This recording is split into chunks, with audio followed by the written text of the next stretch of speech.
Great. Okay. Hello, everybody. Welcome to our second Pathways to Action event today. What is the route to a low carbon future for small to medium sized museums? I'm Nicola Henderson. I am the Innovation and Network Manager for Museums in Heritage Highland. And MHH, for anybody who doesn't know, is a network organisation that works with the Highland heritage sector to support them in becoming more sustainable and resilient. So today's topic is right on point. Being sustainable is a phrase that I feel is brandished around fairly loosely today, and it to me has implications in all aspects of our organisations, be it whether we're thinking about how we sustain our communities, sustain our projects, sustain our collections, or our buildings and working practices. And I'm delighted today to be joined by Roger Curtis from Historic Environment Scotland and Caitlin Southwick from Key Culture. Roger's presentation will be looking at sustainability in relation to our buildings, and in particular around our traditional facilities and ideas for looking at sustainability and approaches to ventilation and space management. And Caitlin will be looking more at cultural sustainability, introducing us to the Key Futures programme and discussing how we can implement sustainability within the cultural sector. Before we get started, there are a few house rules for today. You'll have noticed that we're having more of a meeting than a webinar, and that's so that we can have a bit more of a fluid conversation when we get to the Q&A at the end of today's session. So can I therefore ask that you keep your camera and audio off during the speakers' presentations? And then when we get to the Q&A, you may put them back on if you would like to. That's your own choice. But there is also the raise hand function under the reactions button where you can raise your hand so that we can bring you forward to invite a question. Please note that the session is being recorded. So if you wish to remain unseen, I recommend that you keep your camera off throughout the meeting. But please also do use the chat function to raise any points, network with other attendees, or to share ideas. Right, I'll stop talking now and invite Roger to come forward with his presentation. Roger is a chartered building surveyor with a background in construction work on historic and traditional buildings. He has an RCS Building Conservation Accreditation and has been with Historic Environment Scotland since 2006. He's responsible for managing the technical research unit and its programme and its published outputs. Thank you, Roger.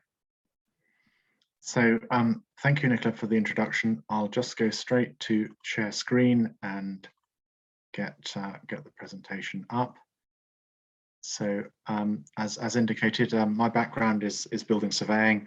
So I'm a building fabric kind of guy, probably to a fault, but sometimes these basic fabric things get missed and you end up trying to correct issues without really perhaps getting to the root of it.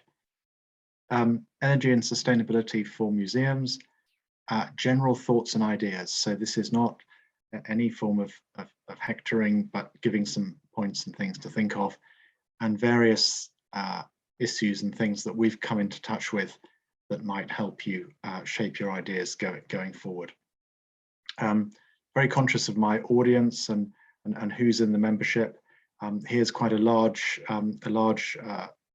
event facility and museum in Kirkcaldy, but also very aware that quite a lot of museums are in former possibly church buildings or indeed other things. This is Crawford John Church down in the south sort of west of Scotland, where there's a local museum that they've been running, and that's had a few fabric issues that has affected how the collection has operated, and indeed been quite a focus for the trustees. So we can't escape the fabric function of what we have. But probably I'm going to really talk about energy use as well as the heritage and some of the things that have come sort of to our notice over the last, what you might call probably 5 years or so, with some added considerations with COVID.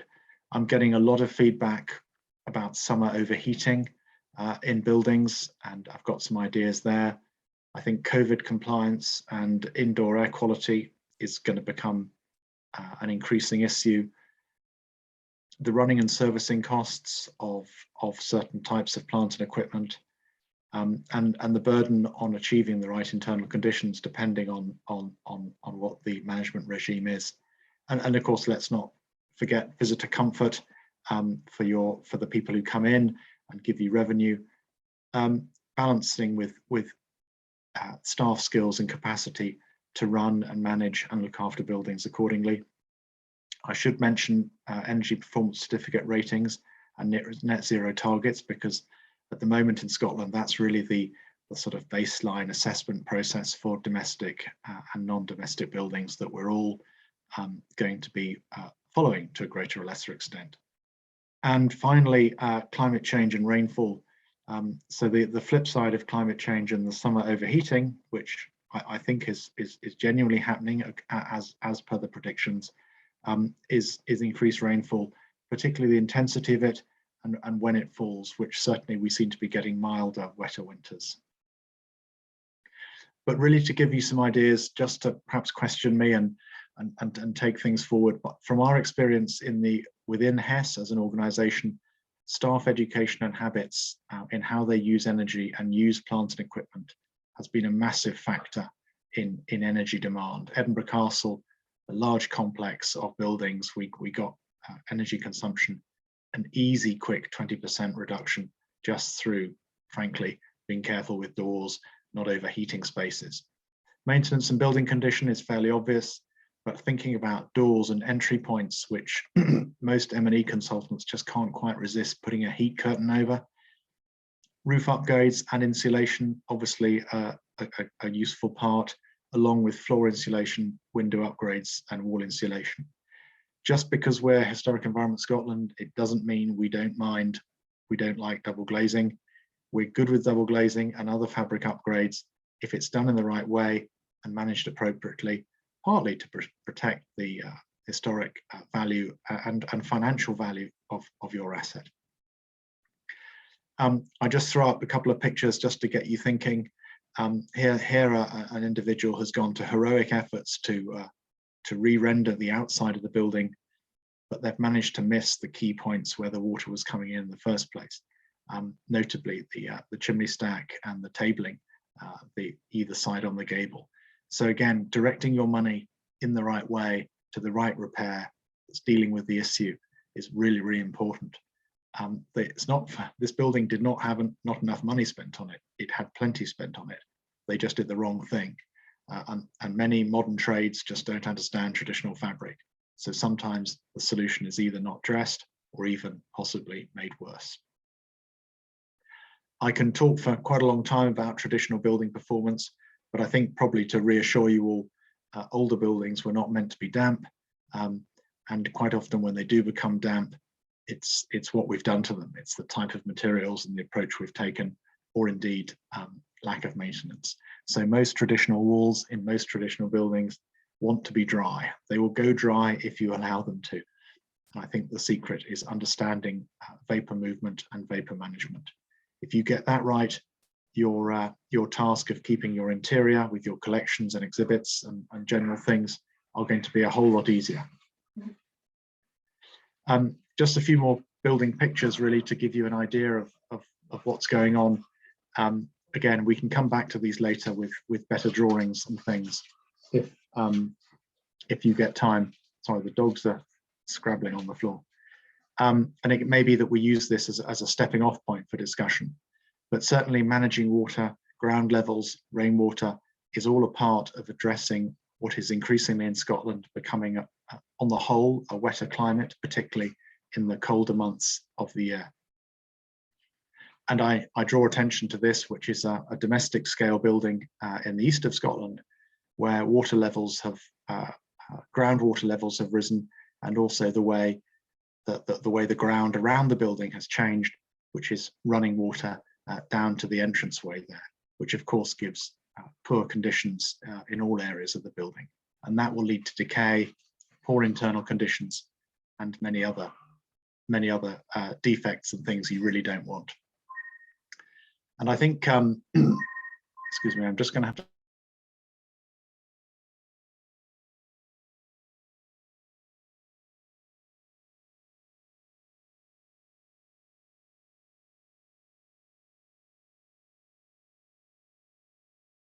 my apologies, got rid of them now. So in building retrofit, we've developed what we call conservation retrofit, where we're trying to articulate the carbon benefits of a lighter touch, but still get a respectable increase in energy performance and getting towards an acceptable energy performance certificate level.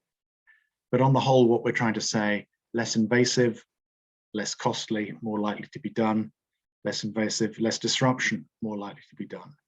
We accept that doesn't give you top operational performance, but then less waste, less landfill. Upgrade what you have, retaining the embodied carbon of the existing building fabric because you're not removing it, you're upgrading it. If you don't take it away, you don't have to bring in replacement stuff. And the upgraded materials that we use often sequester carbon in their own right. So specifically wood fiber materials, hemp insulation, and that sort of thing. And perhaps where you have mechanical systems, keep it as low tech as you can. It'll probably last longer and resulting in less defective kit to landfill. And while when we design refurbishment projects and upgrades, we want to do everything all at once, in fact, sometimes that's not possible operationally, considering visitor seasons and access, also financial planning, as well as the capacity of your own organization to deliver that in an efficient way. And really, this is what I mean by avoiding waste. This is the contents of a skip in Edinburgh a year or two back. This is a 2-bedroom flat being so-called refurbished. And in fact, this is one of 3 skips. It's quite extraordinary, the type of the material that they threw away. And that is all embodied carbon, sequestered carbon in the form of the joinery and the timbers and all the things that they chucked away. Just an example of this that perhaps you might like to look at. It's domestic building, I know, or was Holyrood Park Lodge in Edinburgh. It's category B listed and is in the World Heritage Site right by the Scottish Parliament. So you can guess why we did it. And it had an EPC band F to start with, and we finished at the upper end of EPC band C. And if we get the renewables sorted out, which we hope to quite soon, next year possibly, we can probably get to maybe band B. I accept that's probably not net zero, but we'll look at that and see how we can move that forward. But in terms of the building fabric, it's pretty warm and cozy. And there's the link to the case study. Perhaps you can read about that. Just to get an indication, there's the blown cellulose that we put against the masonry wall, blown in behind the existing lath and plaster. So we didn't fill skips up with internal linings, which are arguably historic in their own right. Building services, I think in museums, you can quite often get quite a complex network of services building up over the time. And I think maybe we can critically analyze some of this and maybe look at natural ventilation options, which might fit in with indoor air quality, reduce running costs and avoiding that obsolescence. But interested in hearing your experience of that as we go forward. I touched on complex systems. We've learned quite an interesting lesson at our engine shed facility in Stirling, which is quite a big office and sort of training area and visitor center for the public, is that the kit worked quite well, but the software that made it run and controlled it was hard to get right and quite costly to operate in itself. We had visits from folk in vans from Manchester just to make very minor adjustments. And to be honest, if truth be known, it hasn't really settled down yet, and that's after 5 years. So do consider the cost of complexity in terms of the running the operation and the equipment going forward. Overheating, this is my hot office picture with little random mobile air units needed. Understanding cross ventilation, reinstating traditional cross ventilation or even eaves ventilation routes, I think is a very good way. And we've had a dialogue with a couple of museums about how to improve keep the temperatures down during the summer months when you have visitors using the building. Modern M&E people can't quite resist blocking off the natural vents and replacing them with an air handling system. And this is an example from quite a large gallery in Edinburgh where that approach has been taken. And I'm wondering what the carbon savings could be if we looked at that a bit more critically. Again, this is a university department where interestingly they deal with the built environment and energy efficiency. In upper floors in parts of cities in the UK, overheating is now a significant issue. And so I would suggest that this type of intervention might need to be unwound to get some passive air movement and make that upper floor more comfortable. Believe it or not, this is a window in a meeting room in a conservation organisation in England, whereby instead of using the let's call it the traditional features of a window that opens and shuts, and you can control the light with opening and closing shutters already provided for you, they somehow didn't see that and put in the fan that needs servicing and unblocking and cleaning, and then the light was managed with a new and additional drop-down blind there, which of course was totally unnecessary. So look at what you have and how you can use it, and resist the temptation for modern trades just to do what they've always done and pop in something that they always like because that's what they've got in the back of the van, or that's what their product catalogue has. Neither of these two measures were needed, and that would have worked much better if they just left it as it is and got it working instead. Always interested in mechanical solutions where passive measures once existed, and this is my slide up top of the high street in Edinburgh, where a naturally vented stairwell that has been closed off, and some quite large air handling units are addressing it. And such plant doesn't last forever, as I said, makes quite a lot of noise, and with COVID and other obligations on cleaning such equipment, that might be a burden of costs that you might not wish to take on. But on a more cheery note, this is a school in Oban, which closed as a school 10 years ago, was going to be demolished. Local community objected, and it's been rescued. We supported the reinstatement of the natural ventilation from the former classrooms and common areas as a way of demonstrating that you can achieve better indoor quality with the designed installed features. So we paid for the reinstatement of these 3 ventilators on the ridge of the western classroom block, and that was done a couple of years ago now. COVID has got in the way, and we're looking forward to testing the air handling or the air improvements with these natural systems, and proving that they can provide real benefit, both in terms of indoor air quality and carbon dioxide, but also in terms of COVID and similar type medical issues, which may continue for some time. I'll stop right there. I'm conscious I've spoken and possibly a bit fast, but very happy to take questions once you've worked out from my little series of glyphs, hopefully summarize what I've been saying for the last few minutes. Thank you.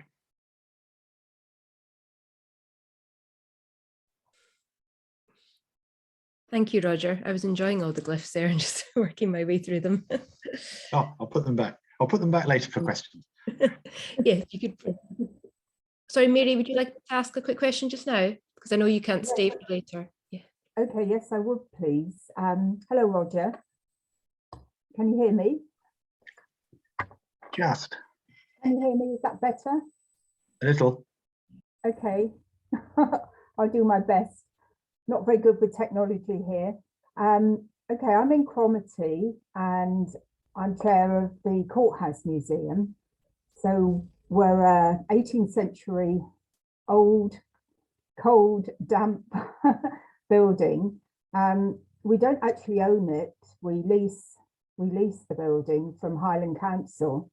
It was built in 1773, restored in the 1990s when it became a museum. And since then, really, they've had a very sort of negative approach to doing anything for us. Although, you know, there are essential things they have had to do, but the condition of our building isn't great. I wish I could share some pictures with you. And if maybe I get your email, perhaps from Nicola, yeah. I could do that. What do we do? Because, you know, we try to regularly engage Highland Council with what they're meant to be doing for us. They listen, but then they don't act. The only thing that they really have done is to get a building condition survey done by some architects. So we had one done in 2017, and we've just had another one done, but I haven't had sight of it. Very little has happened in between that, and when something adventurous happened, I'm stuck. Yeah, no, I see what you mean, and it probably comes back to if the building condition is average with block down pipes and damp walls and perhaps some below ground drainage issues, as I can kind of guess. You're starting from it's hard to get started. Perhaps, Mary, we have a chat, send me some pictures, we have a chat down the line.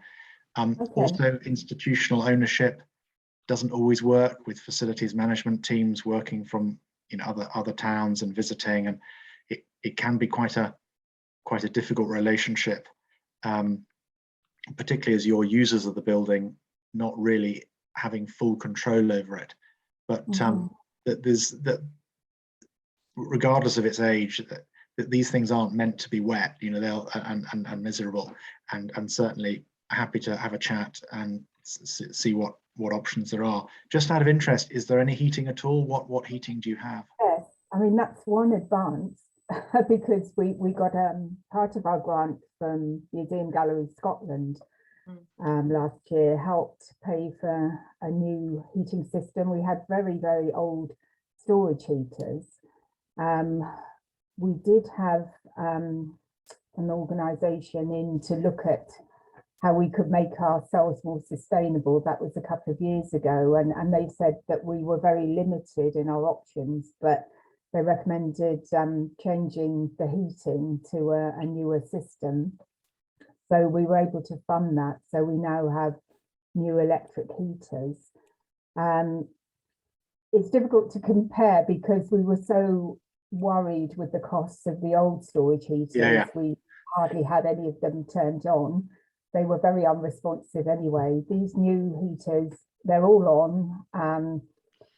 They're at a very low level. So obviously they don't sort of click on during the summer and then go in throughout the winter and just manage it according to the outside temperatures. But at the moment, it looks like in terms of economy, I think we're safe, and also make it a more comfortable building for people that use it. And it will also help with our, collection condition as well. So that's a positive. But that was not through the owner, that was through, Yeah, and I think probably quite a few things that museums do with the heating, which works very well, is set it by humidity as opposed to temperature. And that's something to consider. But let's have an offline dialogue, and happy to give you a few steers. Thanks. Thanks so much. Okay, thank you. I'll put you in touch, Mary and Roger, and you can have a conversation. Thank you, Roger. Thank you for that. And we can come back if anybody has any specific questions or questions that are a bit more or general in nature as well. After we've heard from Caitlin, who, following a short power outage, is back with us, just keeping us on our toes today.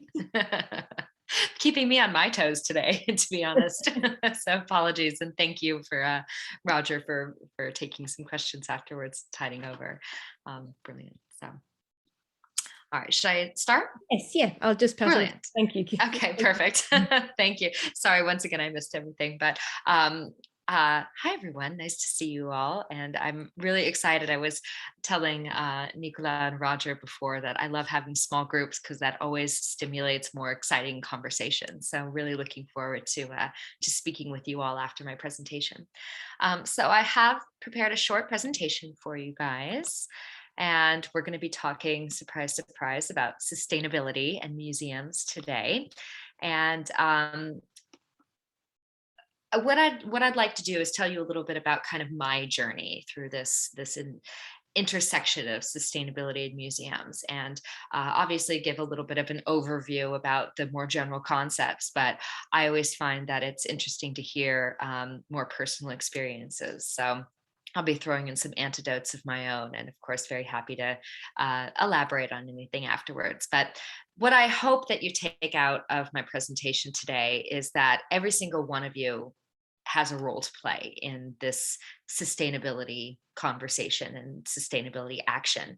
And I'm hoping that at the end of my presentation, you feel not only empowered to do so and inspired to do so, but you know what you're actually going to do. So we'll be exploring that. All right. I'm going to very, very briefly give a little background about sustainability and the nexus of sustainability and culture, and why this is so important for us, particularly as cultural professionals, to be having this conversation.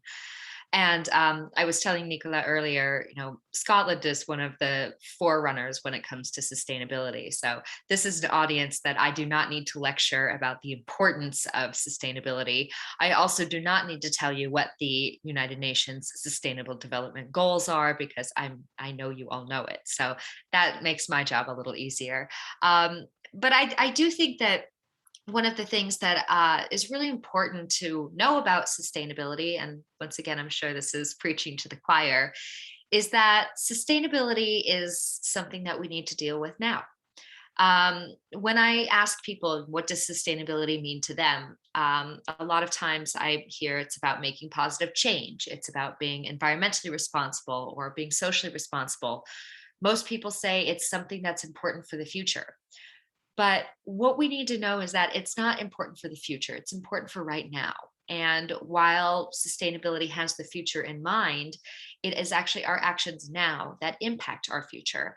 And this is also where this interest of sustainability and culture, and particularly museums, comes into play, because museums traditionally have been purveyors of the past. We house cultural heritage. But the role of our institutions is changing, and we are no longer just monologue places for collections care and for display of artifacts. We are now entities that have responsibilities within our communities that go beyond just managing and collecting our cultural and natural heritage. So we're going to examine a little bit about what this role means, especially in the context of sustainability. But for me, and I don't know if any of you know this, but I'm actually an art conservator by training. So I was a stone conservator for 8 years, which is one of the reasons I really enjoyed Roger's presentation. It rings very true to me, that balance of, building and conservation of historic buildings, but also the sustainability aspect is something that's I'm very, very near and dear to my heart.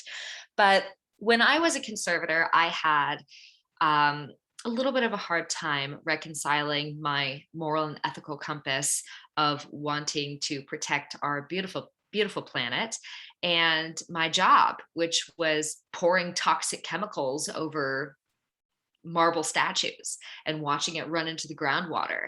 And it was really difficult for me to think that I was doing something really good for our society and for our future generations, but I was damaging the planet while I was doing it. And this is why, for me, this particular quote from my friend Henry McGee, who's also Scottish, although he's in the UK, or he's in England right now, really resonated, because Henry defines sustainability as doing good without doing harm. And I think that as cultural professionals, if we can keep that in the back of our mind, that can really steer and guide us in the right direction, because we know that what we do every single day is good. We are here to benefit our communities. We are here to benefit our audiences. We are for the public good. Everything that we do is amazing, but how we're doing it can be harmful. And so if we keep this as a guiding principle, it's going to really open up a lot of opportunities for us to make improvements in our own practice. So, as I mentioned, museums and sustainability are very intricately linked. And this not only has to do with our job as preservers of cultural and natural heritage, but the fact is that we want to be sustainable. I always say, I'm an art conservator, which means that conservation is literally my job title. So conserving our natural heritage and conserving our cultural heritage, there's a duality there that really is linked. And not only do we have this natural desire to conserve our planet and our society and our future, but also we have a unique opportunity to connect with our audiences and our communities in a way that a lot of other platforms have missed. One example is when you talk about climate science, and I had a data scientist, climate scientist who specializes in data analysis come on to our Key Futures program and give a lecture. And she's absolutely brilliant. She's amazing. And the information that she presented was so interesting. But the way that she presented it missed the mark a little bit. And I noticed that people were kind of getting a little distracted and or maybe not paying as much attention. And it doesn't have anything to do with the quality of material. It just had to do with the way that it was being presented. And this is not a mark on her, but this is actually where I think that we have a unique opportunity, because we are storytellers. And we are artists, we are creators, and we have this capacity to connect with people through our collections, through our artwork, through our heritage, through the stories that we tell, that can really steer our society. And so if we make sustainability part of our narrative, then this, I believe, is the key to a sustainable future, to connecting with our public, with our audiences, with our communities, and explaining to them why this matters to them and what they can do about it. So this is where we as cultural professionals have a really exciting opportunity and a unique role to play, and why it is so important for us to be involved. But we're not involved as much as we should be. And the question I had was why? What is holding us up from engaging in a much more active way? And the three biggest bottlenecks that I found that were prohibiting cultural professionals from engaging with sustainability and taking real action was, the first one was people didn't know what to do or how to begin. I'll tell you, that was me 100%. I just wanted someone to come up and hand me a book and tell me, like, this is what you do step by step on how to be sustainable. We did create those books. I'll tell you about them later.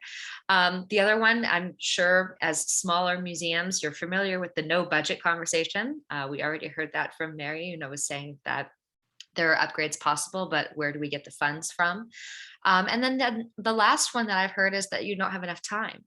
And we were discussing this at the beginning. I don't know if anyone overheard, but we were talking about busyness and how busy we all are. And we just have so much on our plates that how are we supposed to fit sustainability on there too? So this was really concerning, of course, because sustainability has to be a priority, not just for us as cultural professionals, but for every single individual on this planet. So how do we address these three bottlenecks in order to make sure that we are actively working towards a more sustainable future? Well, we're going to back up for a second, and then we'll go into the practical applications. But as I was talking about earlier, we have a missed opportunity with culture. And I wanted to give some examples of, how we connect with our communities and what our role is in all of this. Now, as I mentioned, we are here to connect with our communities. We're here for the public benefit. We are here to provide services, educational programming, engagement opportunities with all kinds of different audiences. So this is what we do. This is our daily job. And this is where we can make such an impact. But what we need to pay attention to is how we are creating that impact. What stories are we telling? And we're starting to see that maybe the way that we've been doing this is not quite as beneficial to our societies as we think. And if you followed any of the political unrest that was going on in the United States last year, you may have noticed that there was a lot of conversation about decolonization. And, the stories that museums are telling may be very one-sided. And in a lot of situations, especially in the United States and in parts of Northern Europe, I live in the Netherlands part-time and in the US part-time, so speaking to my home countries, it can be really perpetuate the way that we tell our stories can be perpetuating structural racism and perpetuating and glorifying colonialism. So whose history are we telling and how are we telling it? how are we being transparent about the history of our collections? Are we being honest about the way that we have obtained these collections? Are we making our collections accessible?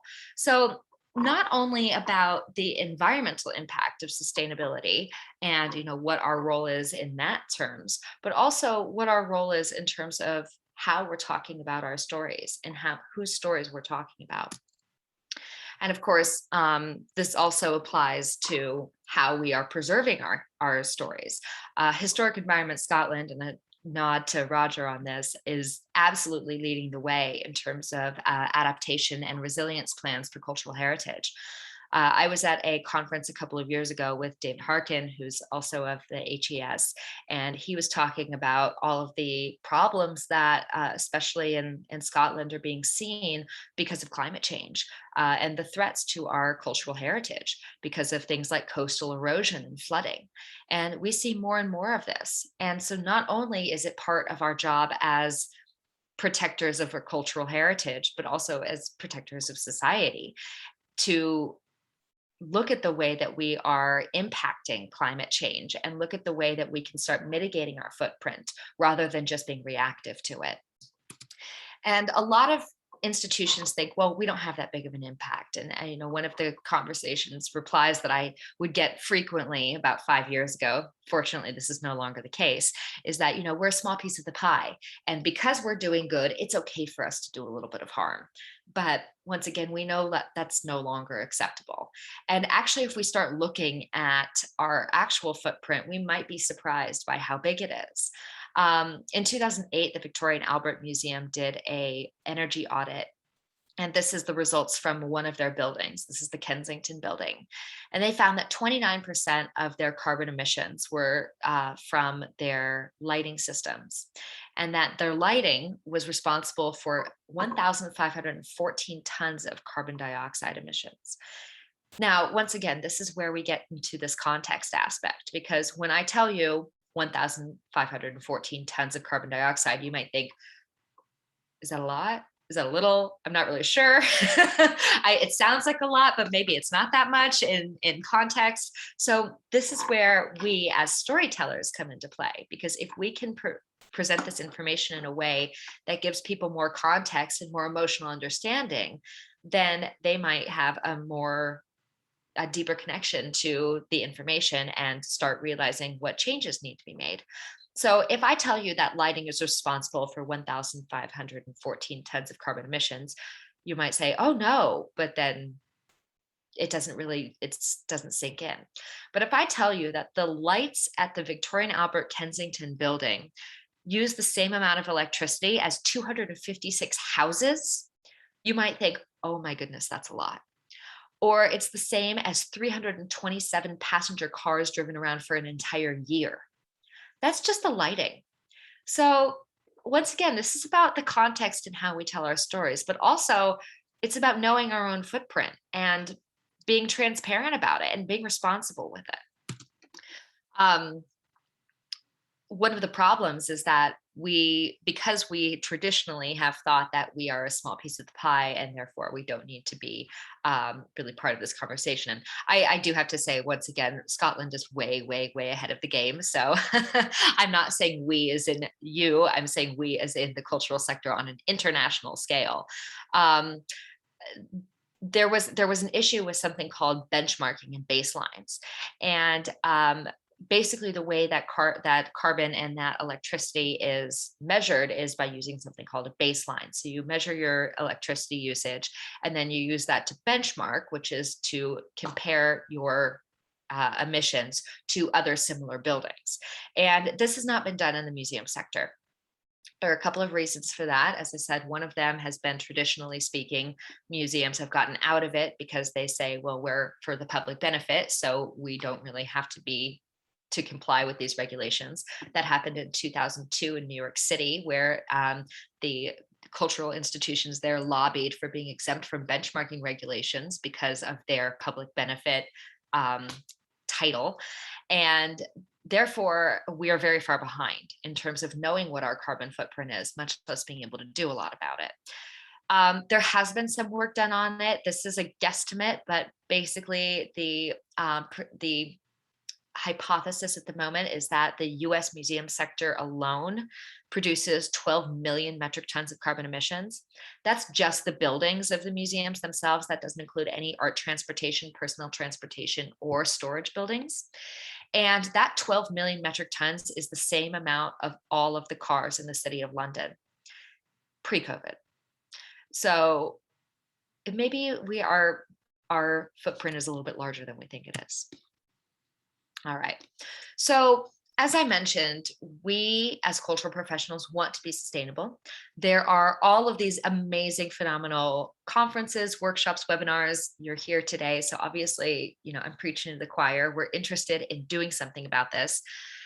So how do we turn this talk into action? What are we actually going to take away from this that we can start doing today? Well, some of the really important things for us to think about when it comes to turning talk into action is, how do we break our silos? There are so many amazing initiatives going on right now. There is so much incredible work. The New York Times just ran an article that the Denver Art Museum just finished I think it was $135 million refurbishment and sustainability plan, where they made their building completely green, and they installed all of these decolonization exhibitions and placards, and they got rid of all of their Native American heritage and replaced it with modern Native American heritage, which I absolutely love because that's something I'm very passionate about. But I bet most of you haven't heard about that. And it's really amazing to me that there is so much incredible work being done, but people are not communicating it with each other. So we need more effective communication on an international level. We need to be learning also not only from each other, but from other sectors. Oftentimes, when you are looking for a solution, another sector might already have it. I personally experienced this when I was trying to find a solution for my glove waste problem as a conservator. I was walking by the trash can in my lab one day and looked down, and it was full of disposable nitrile gloves. And I thought, well, this is wasteful. Can't we do something about it? And asked my colleagues. No one knew. Did a bunch of research online. I couldn't find anything. After about 2 months, I actually got my inspiration from the chemistry department at the University of Edinburgh. And there they have a recycling program for their disposable nitrile gloves. So looking to the chemistry sector ended up helping me in finding a solution for my conservation problem. And then the other thing is bringing the experts. It's one of the things that I think is really complicated about sustainability is that we all feel that we have to know the answers ourselves. And this goes into the work together part. We'll talk more about that in just a second. But one of the issues we've had in terms of sustainability in the cultural sector is that we tend to look at each other for solutions, or we tend to think that we have to know all of the answers ourselves. And I will be the first to admit when I don't know something, especially about sustainability. But I can tell you who does know it, and that's the important part. I'm the secretary of the Working Group on Sustainability for ICOM, and I've been in that role for 3 years. And I found what was interesting was that when ICOM wanted to put together a working group on sustainability, they selected me and they selected 14 other really impressive individuals. I felt very out of place there because I was with some unbelievably important people. But everyone there was a museum professional, either a director of a museum or a professor of museology or an architect. There weren't sustainability experts. So how can 14 people from around the world who don't really know that much about sustainability, except for have a passion for it, find the real solutions? Well, we need to bring in the experts. We need to be working cross-sectorally to find appropriate solutions. And of course, this goes into the next part, which is working together. As I mentioned, you are not required to know all of the answers. It is not your role or responsibility. But what we do need to be doing is working together. We need to be sharing best practices. We need to co-create. We need to be open for conversations, open for feedback, open for ideas. And we need to have a global learning platform. We need to be looking at how we can learn from each other across the world, because sustainability is a global problem and it needs a global solution. And so if we're looking at how to work together globally, one thing that I always find really interesting is that, we have friends in Nigeria who are conservators who house collections who don't have any climate control, not because they don't want to, but simply because they don't have access to energy. And so, how can we learn about more passive climate control from them? I know that there are a lot of museums in the UK and in Scotland that are in historic buildings and don't have climate control there. So, how can we actually apply the knowledge from situations where we are uh, introducing or using traditional methods or passive methods to larger institutions that are just jacking up their HVAC bills? So I think global learning is something that's really, really important and is going to be key to success and sustainability. The other thing is that sustainability is not just for big, rich museums. It's not just for the Tate or the V&A or the Met or the British Museum. Sustainability is for everyone, and we all have a role to play in it. I think that's actually even more important as smaller, medium-sized museums, because we are the ones that connect more directly with our communities, especially pre-COVID. You know, these large museums were all about the blockbuster exhibitions and catering to tourists, and we're the ones who have the larger impact on our local communities. So this is why it's so important that we don't wait for big museums to take the lead, and that we actually are the main actors in this. And I think that in terms of one of the biggest bottlenecks that I found is, I just don't have time. Well, sustainability is in literally everything that we do. It's not about making time for sustainability. It's about incorporating sustainability into what we're actually already doing. If you're a curator and you're creating an exhibition, you don't have to put aside 2 hours of your day to say, okay, how am I going to reduce my carbon footprint? You can already start thinking about that in your creation of your exhibition. You can think about, okay, what are the materials that I'm using? Is it possible to apply circularity to this? Can I make this exhibition more circular? What stories am I telling? How can I decolonize this narrative? How are we displaying our objects? Do they all need to be in a climate controlled environment, or can I look at microclimates? So integrating sustainability into every single action, every single decision is how we make time for it. It's not something that is added on top. It's actually integrated into everything that we do. And I think that also it's important for us to know that sustainability is not for one person. There are a lot of institutions that have hired sustainability directors or sustainability consultants to come in and help out, but they might only have an impact with the COO or the facilities manager, and they might not be able to get to the curators or the conservators or the registrars. So how does that relate to our everyday work as a cultural professional? Well, this is why it's so important that sustainability is not just the role of one individual within an institution, whether they're the director of sustainability or a exterior consultant. Sustainability has to be something that every single person is responsible for and is taking action for. That's why it's not just up to our director to tell us what we're doing. It's up to us to start making change and taking action. So I was asked to talk today a little bit about key futures, and I'm going to run through this a little bit quickly because I don't want to have this just be a commercial. But when I was a conservator, as I mentioned, I felt very frustrated. I felt alone. I felt unsupported. I felt that I was the only one who cared about this topic, and my colleagues would tease me about it. And I felt that I didn't know what to do, and I didn't have anywhere to turn. I had no one to ask questions to. I had no resources. This was 5 years ago, but it was still a really big problem for me. And I wanted to be the last person that ever had to feel like that. So I put down my scalpel and started Key Culture, and we've created Key Futures. So the idea behind Key Futures, is my computer working? There we go. So the idea behind Key Futures is to help support anyone within the cultural sector who wants to be sustainable.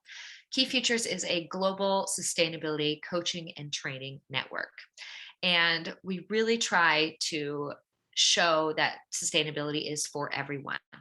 And the base of Key Futures are our key champions. And then we have various components, and we like to think of Key Futures as sustainability on a silver platter. So Key Futures is really about empowering individuals. It's about helping support you in your sustainability journey. It's about creating teams and cultures of sustainability within institutions. It's about fostering action. And the way that we do this is by providing all of the support and resources that you would need in order to become more sustainable. So there are a lot of different components to the Key Futures program, but these are just a few of the goals. We really take a look at the entire holistic view of sustainability. So not just environmental, but also social. Of course, economic is a really big part of that. As we know, budgets are always tight, and that can be really difficult, and that can be very inhibiting for working with sustainability. So that's a big part of what we do as well. And Key Futures is really about incorporating and representing all voices.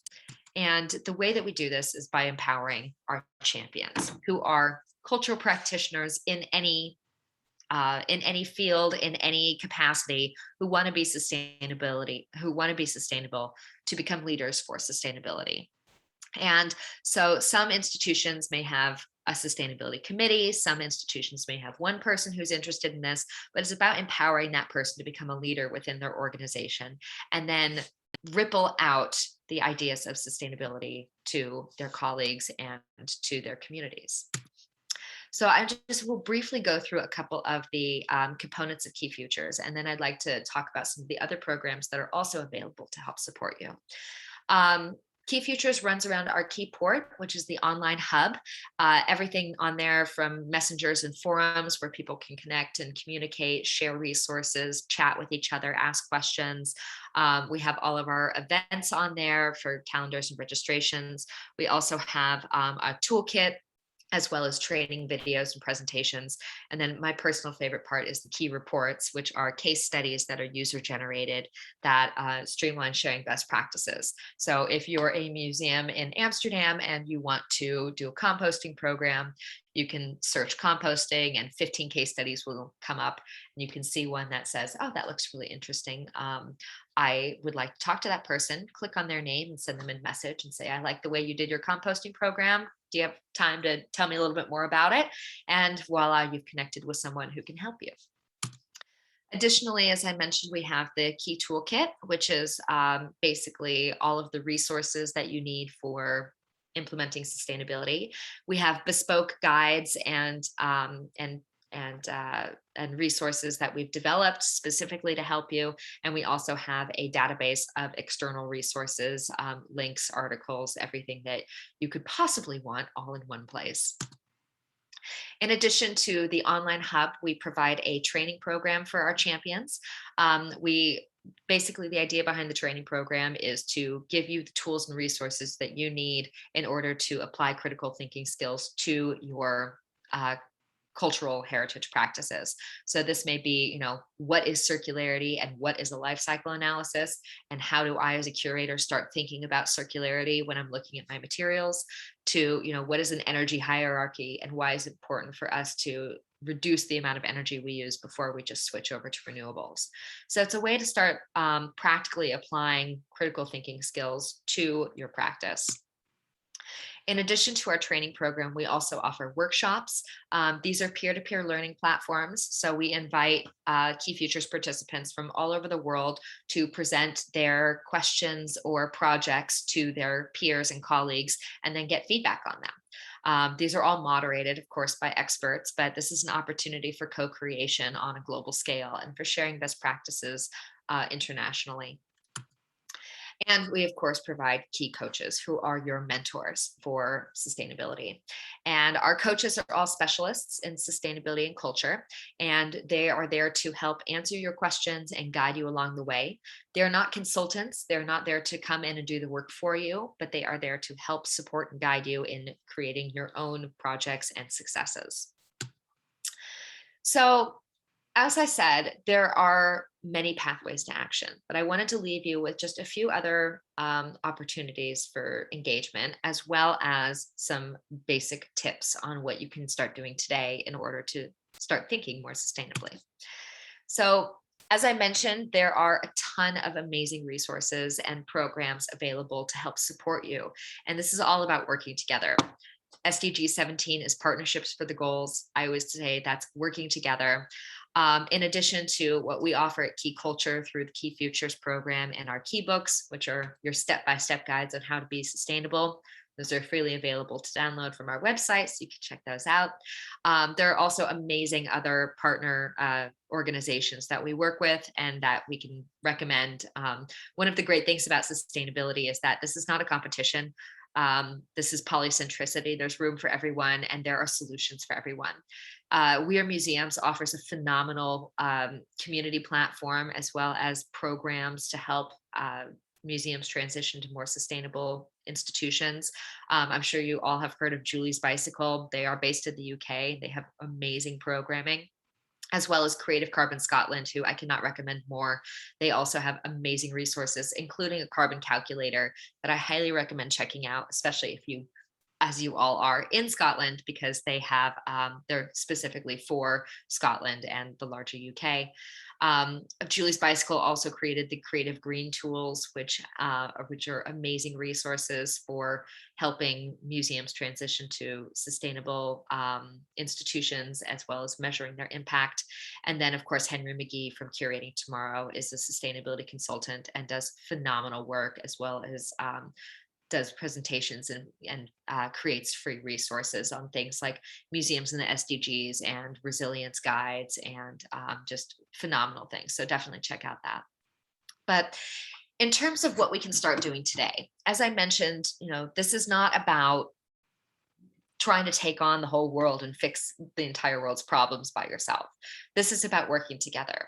So reach out to one of these organizations, ask questions, ask the experts. This is what we are here for. We're here to help you. So don't feel alone in this, because you're not. There are too many amazing projects, programs, and people willing to help out. So please feel free to reach out and ask for help and ask for support. Al Gore always says that the best thing you can do for the climate is to talk about it. And I think that this goes back to what we were talking about with not having time for sustainability, because sustainability is literally in everything we do, as I mentioned and as I demonstrated. And just bringing that awareness to it is the most important and impactful thing we can possibly do. That doesn't require any time. That doesn't require any budget. That doesn't require anything. But building that awareness, bringing that conversation in, or bringing that element into the conversation, is so important, because it gets people to start thinking about it. And starting to think about things will start leading to solutions. Very simple examples of this. We used to go to the coffee machine at our breaks, of course, and they would have plastic, or they would have paper cups that were, of course, lined with plastic, and then they would have these ceramic cups. And there were so many ways that I tried to get people to move away from the paper cups and move toward the ceramic cups.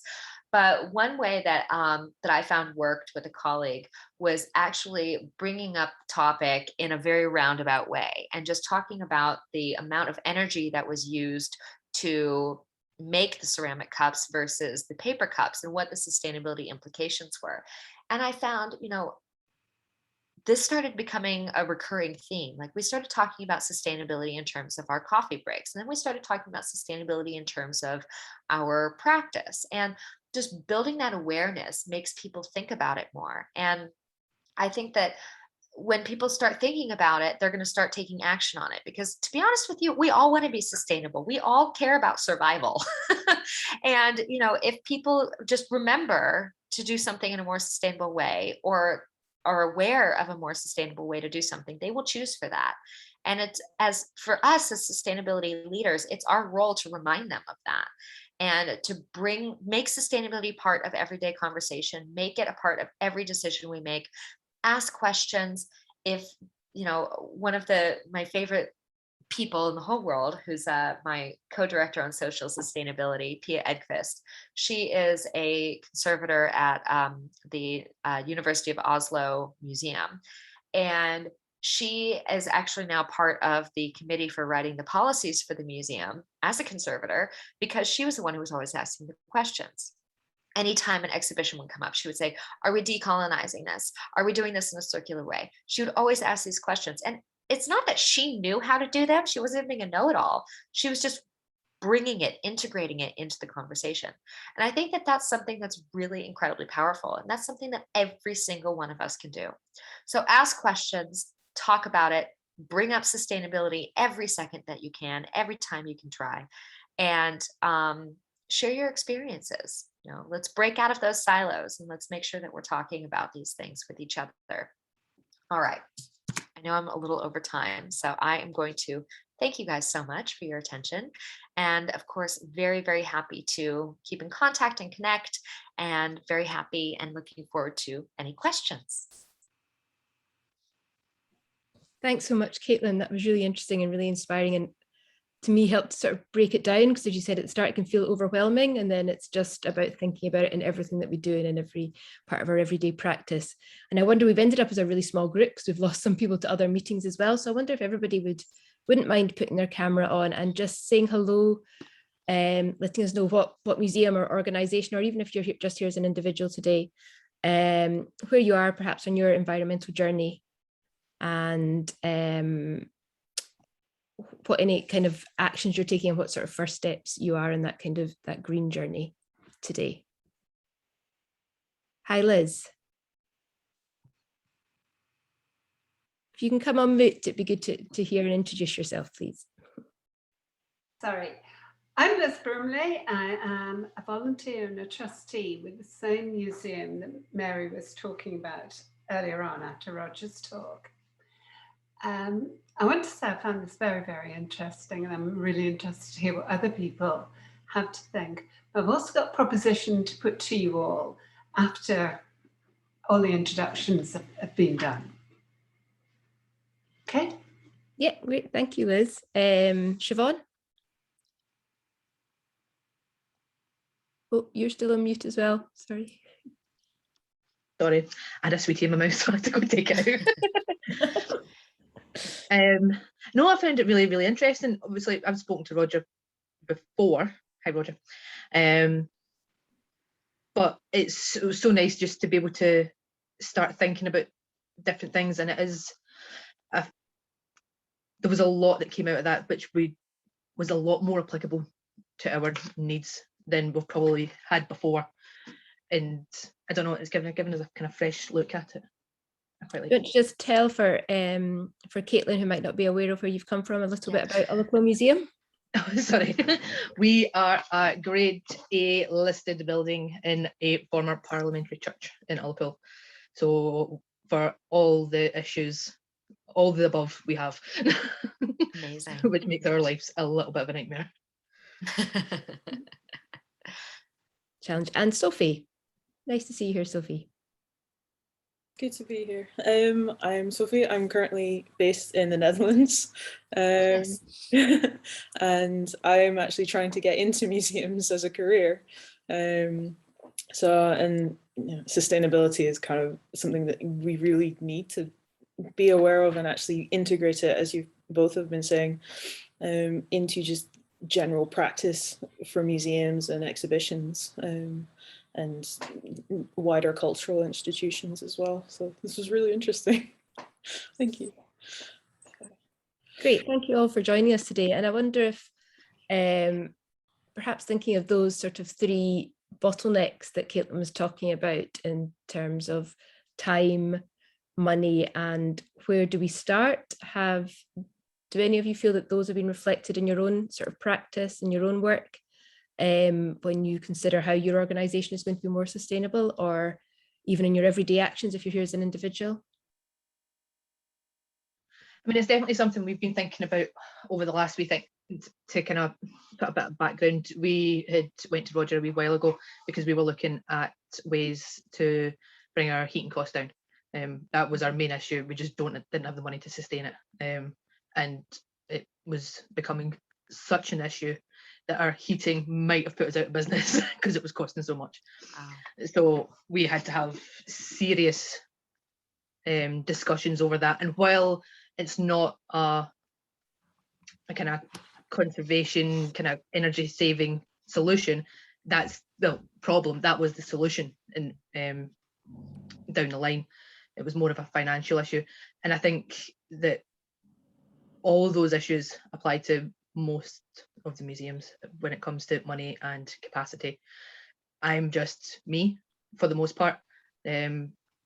So anything that we have to put through, I have to do, and having even just those links or where to find stuff is it's actually quite difficult to describe just how helpful that is in the long run, because it's just taking hours of time out of your hands to go and actually do stuff, but without having to go and look for the information yourself, and having that kind of information there available is hugely helpful. So thank you very much. No, I'm just going to interrupt because I felt the same way. I mean, when I was a conservator and trying to figure out how I could mitigate the waste of gloves, it just frustrated me so much that I spent 4 months trying to find a solution. And I was like, can someone just please like tell me what to do here? Yeah. So I highly recommend checking out the key books, because those are basically just full of links and resources and step-by-step how-to for sustainable action. And we've got 3 that are out right now. Which is waste materials, social sustainability, and energy. And then we have our exhibitions. One is coming out next year, as well as engagement and outreach. Let's see, storage and water. And then we have a few more coming out the following year. But, I had the same experience. And this is why I think that communication aspect is so important, is that there are solutions out there if we just knew what to do.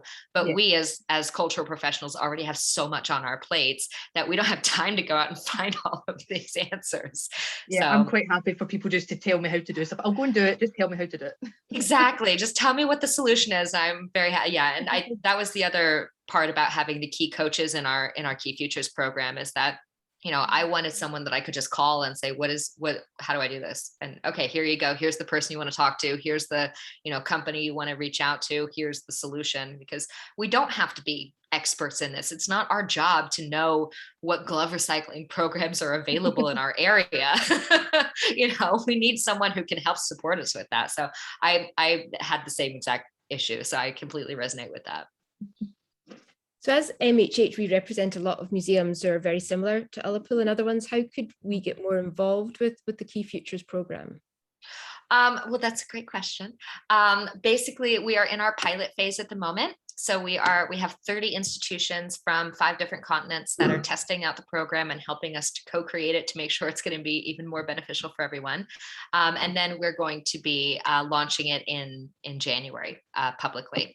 So I will get in touch with you, Nicola. And I think we were going to have a follow-up conversation anyway to see what we can do. But one of the things about the Key Futures program, we really try to make it as equitable and accessible as possible.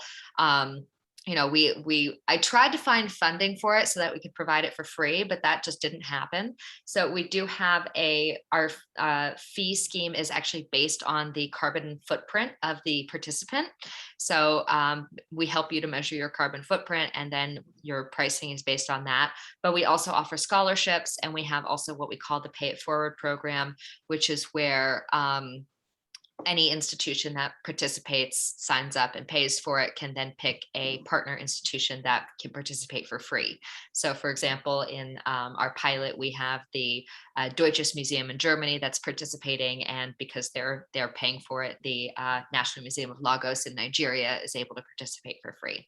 So we also have plenty of schemes to make it as accessible for anyone, no matter what size your budget is, or matter how big you are. So, but yeah, and of course in the meantime, we have the key books. Those are on our website. You can download those today. Those are totally free. And of course, if you have any questions, feel free to reach out. Great. So people could still access many of your resources for Absolutely. free anyway. And then perhaps once it's been launched, we could have a conversation to work out what that kind of cost is, whether as a network it's something that we can afford, or whether it'd be something we could appoint to those museums for their own individual. Yeah, I think there would be more one way or another. people. Oh, sorry, go ahead. Sorry, I was going to say maybe a heritage cafe, Nicola. Yeah, definitely. Discussion. Yeah, so we have these heritage cafes. They're sort of once or twice a month where we get together, and I was saying to you briefly, Caitlin, sometimes they're just general conversations to catch up and see how everyone's doing, and sometimes we have a focused and specific topic to discuss. So yeah, we shall perhaps bring that back up then. Thank you. Does anybody have any specific questions for Caitlin or Roger? Yes, I'd like to put I'd like to put an idea to everybody. One of the things that struck me about both of the speakers today and the speakers last week is we were talking about how our museums are involved in our local communities and issues to do with sustainability and cultural relevance and building relevance, all these things. It strikes me that in a place like Cromarty, where we have a museum that is part of the the building is part of the heritage of the whole small town.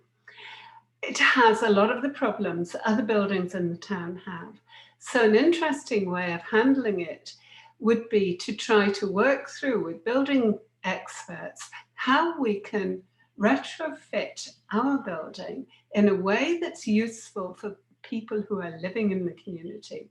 So we take our 18th century A-listed building and make it something that others living in the town and are living with similar problems in their own homes and similar restrictions because of the listing building regulations.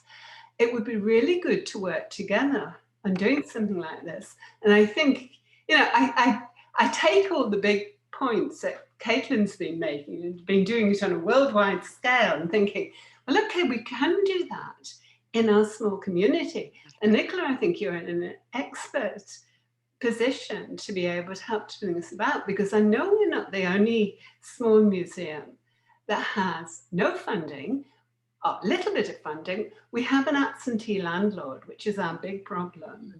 That's why things haven't happened. We really need help to get around that one, because all the things we're trying as individuals are really just being stonewalled, because a big council can do that.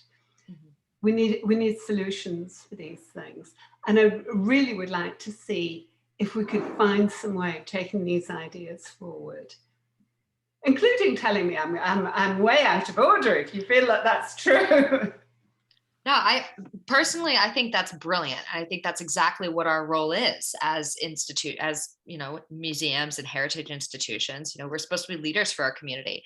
And why can't, that's exactly what I've been talking about, breaking down those silos and looking for expertise and sharing your solutions. And I think that's a beautiful, beautiful idea. And if there's anything I can do to help support it, let me know. Thanks, Caitlin. And Roger, that's a conversation that would be really useful to have your input on, I think, to bring in. No, definitely. I mean, we do sort of help people along in various ways. So that church, Crawford John Museum, we put quite a bit of money as a sort of trial way of addressing, frankly, the building getting really wet.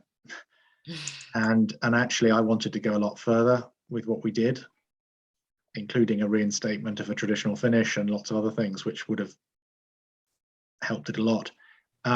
So happy to have a technical discussion with the team and the Cromarty Museum, because actually, as you say, these are examples, and frankly, the technology of a 1780 courthouse is identical to the technology of a 1780, 1800, whatever building in the town. There's probably the same people built it with the same materials. So and they have domestic features too, chimneys and all that sort of stuff.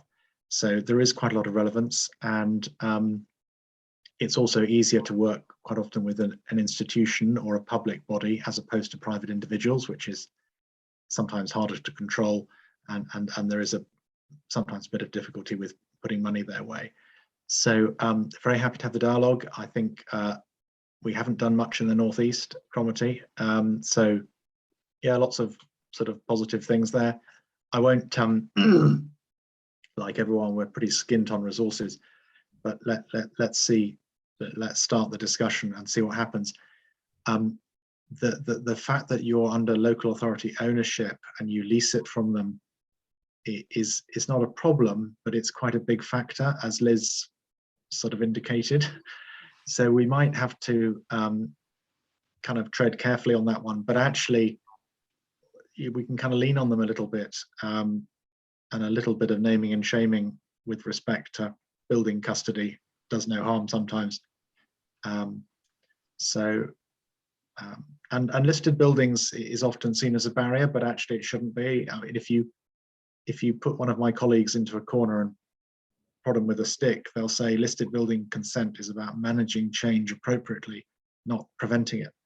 So, and most of the measures that we've been dealing with, particularly on that lodge building I showed you, which is B listed, that'll work in an A listed building too, because we're not smashing anything up.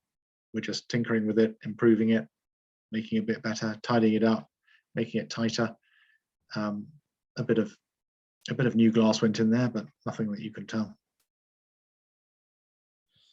And do you think Historic Environment Scotland could work with us in some way as a collective to identify some of the shared issues that we have? Definitely on a technical level, that's fine. And maybe that's the sort of the museum cafe that was mentioned as a way of just getting people more comfortable with asking the right questions, and you then quickly get into who's going to do the work and other community or local issues, but they're all relevant too. So if you are struggling to get trades to do the work, well, that's going to be needed for domestic buildings and other things too. So there can be a bit of enhancement of trades in this, in so much that you support them doing pilot work, maybe on Siobhan's shivery old church, or maybe not. But then they find it easier next time. So the contractors who did the work at that lodge, they'd never done that sort of work before, but by the time we finished 8 weeks later, they were pretty comfortable with it. So as Liz said, that could be a sort of skills element too. And as soon as you mention skills, money sometimes gets a bit easier.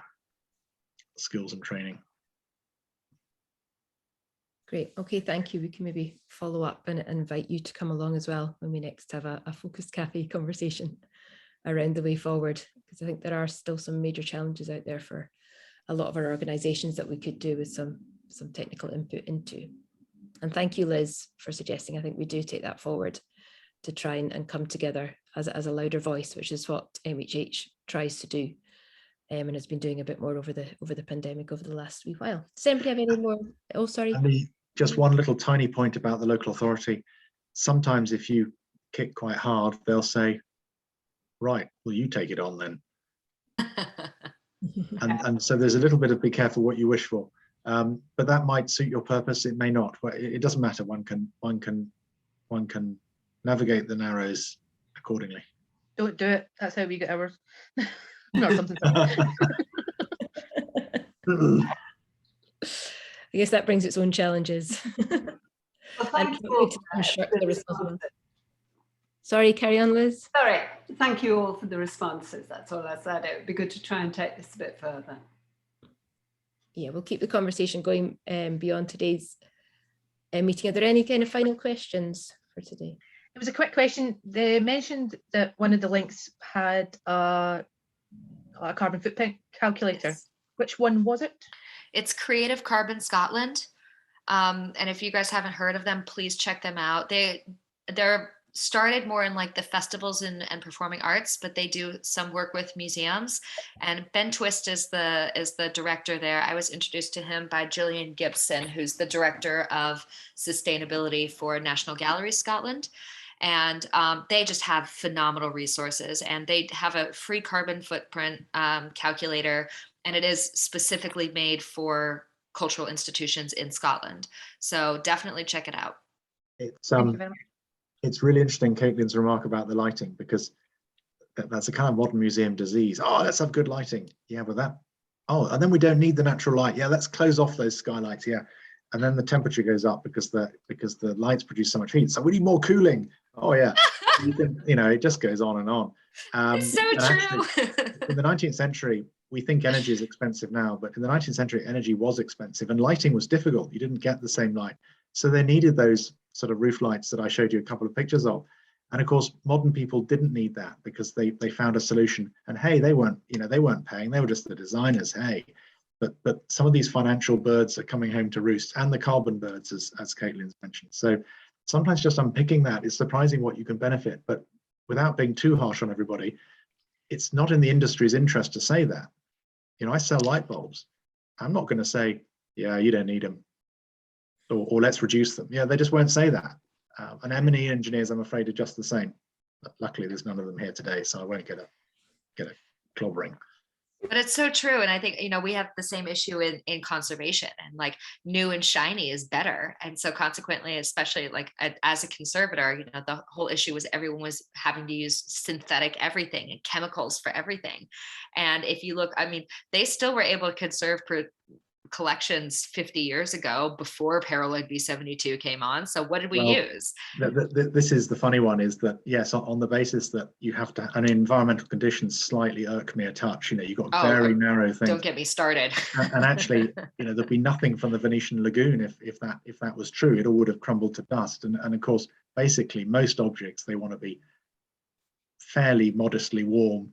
And respectably dry, and humidity heating. And I think the humidistat for heating is a very good way of perhaps, but this is more in Caitlin's territory, not mine. But again, all of these small things, you'd be surprised how much effort and horsepower goes in achieving these quite recent modern requirements, which then become self-fulfilling, because if a big museum does it, they won't lend you stuff if you don't have the same as them. So suddenly poor old Cromarty have to, anyway. No, it's so true. And we can have an entire, 2-hour conversation about this. This is the bane of my existence. Totally get it. Quite glad if it came back. I don't have any temperatures or humidities that are right. So if that's the way to go, and just to keep it going as it is, I'm quite happy with that. Well, if you look at like in terms of collection care, preventive conservation, there's all of this data about, it's supposed to be this X, Y, and Z, but that's actually not necessarily true. And a lot of times, if you take an object that's been living in certain conditions for, 500 years, and all of a sudden pop it into this new climate control conditions, it can be more damaging for the environment. It's about what the object's used to. And I think that actually that's, I went to uni in Cardiff for a while, and I went to a presentation there from a preventive conservator, and he was saying, there's so many historic houses in Cardiff that don't have climate control, but they do, regulations in different ways and more passive ways. There are no HVAC systems, and it's totally acceptable. And actually, there's all of this research now about that's available that shows that larger ranges are totally fine. The problem we're having, as Roger was saying, was that people are kind of pointing fingers. So the conservators say, well, the museum director tells me what the climate control is. The museum director says, well, it's the insurance companies and the loan agreements. The loan agreements and the insurance companies, because I work with them and I talk to them, say it's the conservators who tell us what to do. So what we have here is a lack of communication. And that's one of the things that we're doing at Key Futures is we actually not only work with the institutions, but we have invited the transportation companies and the packing companies and the vendors and suppliers to join Key Futures as well. So all stakeholders are involved in these conversations, because, if we just are looking at, okay, well, my director says that this is it, and so that's what we do, then we're never going to make any progress. So, don't be afraid to ask questions. Why are we using this particular range? Like, why are we not using that light to light this gallery, the skylight to light the gallery? Why do we have artificial lighting here?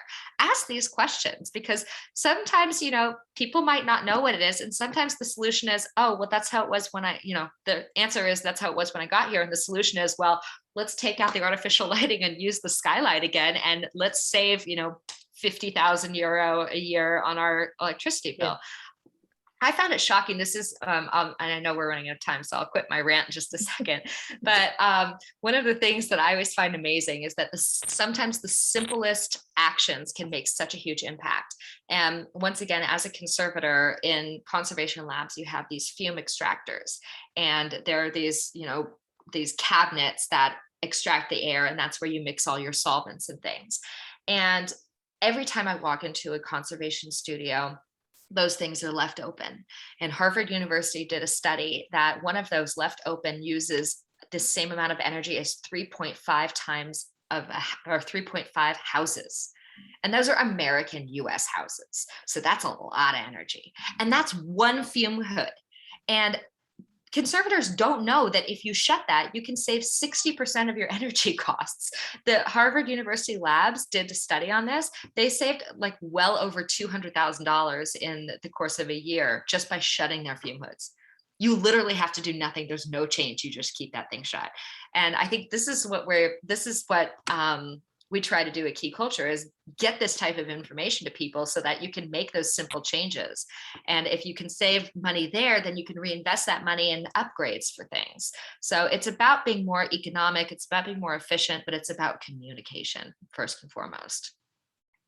I'll stop my rant. I mean, I think if there's one thing I can take away from that today, is it's having the confidence to sometimes question those things, because you do think, well, it's coming from them, they know, and I'll have to do it. And like others in this room, the headaches I've had checking on gallery controls as graphs shot up and we're out overnight, and you're like, oh no, I'm not going to be able to take that loan anymore because it's shot out, along with the security stuff as well, where they want people to walk your perimeter with guns in the Northern Highlands. Anyway, that's nothing to do with sustainability. So you're making those arguments, but just that confidence to question those and to look for those small changes, often they are as effective, if not more so, than the big fancy tech that's being brought in. Thank you all very much today. Thank you so much to our small but perfectly formed audience, to Roger and Caitlin for your time and insights today, and for sharing so much of your work with us. And also to our funders, the COP26 Conversations Fund that was funded through Museums, Gallery Scotland, Historic Environment Scotland, and Scottish Libraries Information Council. Thank you all very much. This will be recorded and will be put up on our YouTube channel in the next sort of 24 to 48 hours. Brilliant. Thank you so much, everyone. Take care, everybody. Thanks. Bye, Thank guys. you. Bye-bye. Bye.